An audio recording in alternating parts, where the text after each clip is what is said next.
Ситуация с пожарами в центральной части Якутии под контролем. Об этом заявил заместитель руководителя департамента по лесным отношениям республики Джоустан Хон. Однако наблюдаются крупные пожары в Намском и Горном районах, откуда и пришло задымление в Якутск. Столица расположена на низменной части. Ветер пригнал дыма, а сейчас штиль, поэтому дым стоит. Как только ветер поменяется, дым уйдет. Но дым от приближенных населенных пунктов пожаров – это Намский район, Горный район, где у нас наиболее тяжелая ситуация на сегодняшний день, крупные пожары.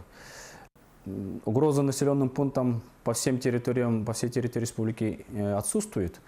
Но этот дым у нас, как вы видите, сегодня был немножко дождик. Он придавил именно верхние слои дыма, нижнюю часть. И так как здесь в городе Якутске низменность, образовался штиль, и она вот здесь застряла. Но обычно задымление у нас застревает вот на территории города Якутска, там 2-3 дня.